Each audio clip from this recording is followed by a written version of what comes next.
नमस्कार, प्रादेशिक समाचार के साथ मैं उदय शंकर झा। पहले मुख्य समाचार। दक्षिण अफ्रीका की सार्थक यात्रा पूरी करने के बाद प्रधानमंत्री मोदी आज पहुंचेंगे ग्रीस। अपने समकक्ष के साथ करेंगे शिष्ट स्तरीय वार्ता, भारतवंशियों को करेंगे संबोधित।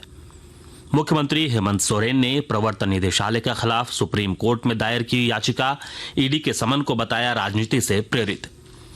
राज्यपाल सीपी राधाकृष्णन ने प्रशिक्षु अधिकारियों के साथ किया संवाद, एक अच्छे समाज की रचना में सक्रिय योगदान का किया आह्वान।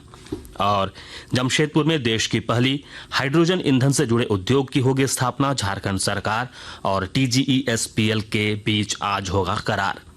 और अब समाचार विस्तार से।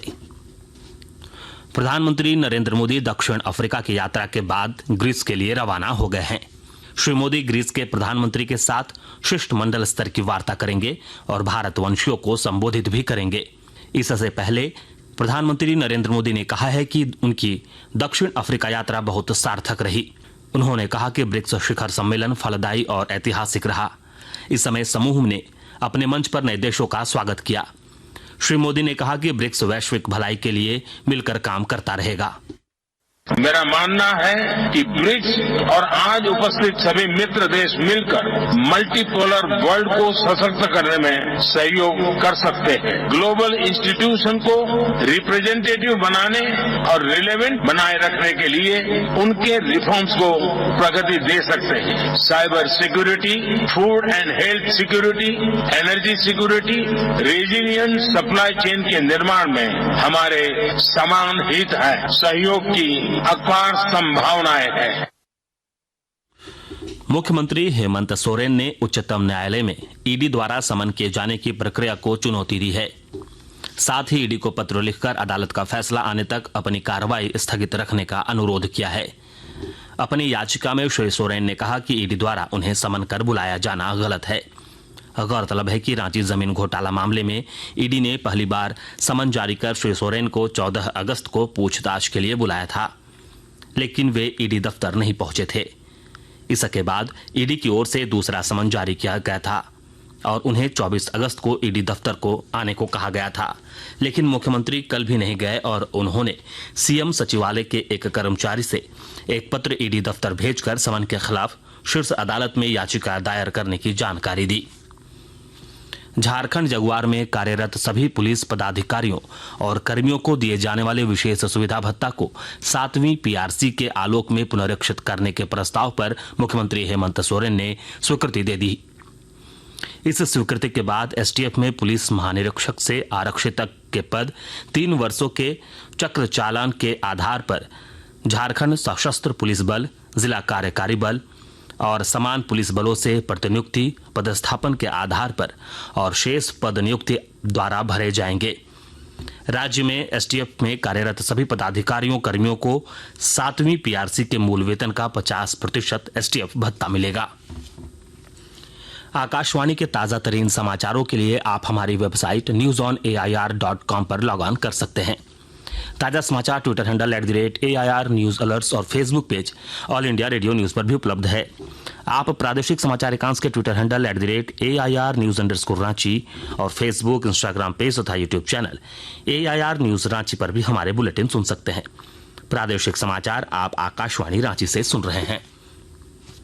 राज्यपाल सीपी राधाकृष्णन ने कहा है कि समाज को प्रशिक्षु अधिकारियों से काफी अपेक्षाएं हैं। वे कल राजभवन में प्रशिक्षु काराधीक्षकों, प्रोबेशन ऑफिसर्स एवं सहायक लोक अभियोजकों से संवाद कर रहे थे।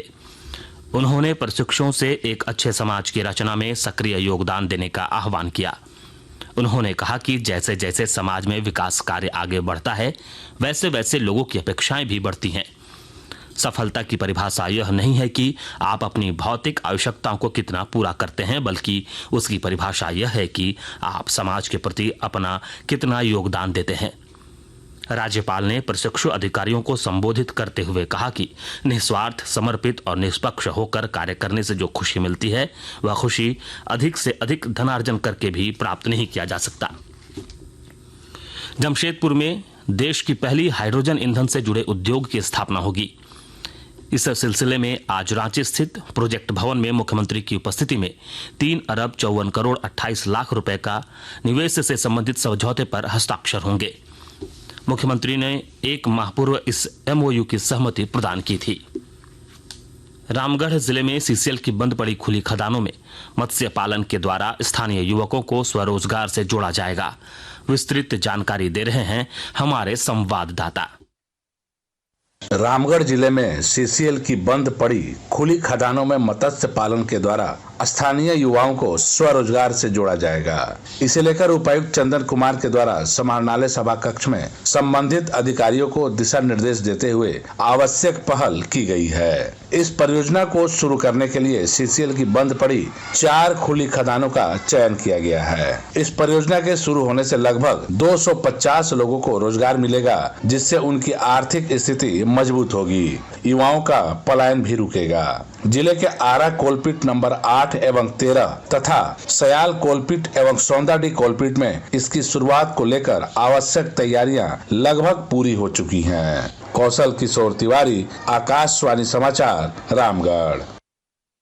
आकाशवाणी रांची और डॉक्टर श्यामा प्रसाद मुखर्जी विश्वविद्यालय की ओर से G20 उत्सव को लेकर आज आदिवासी आर्थिकी एवं सतत विकास विषय पर संगोष्ठी का आयोजन किया जा रहा है। वहीं 27 अगस्त को रीझ रंग में लोक कलाकार द्वारा प्रस्तुति और पुरस्कार वितरण समारोह होगा।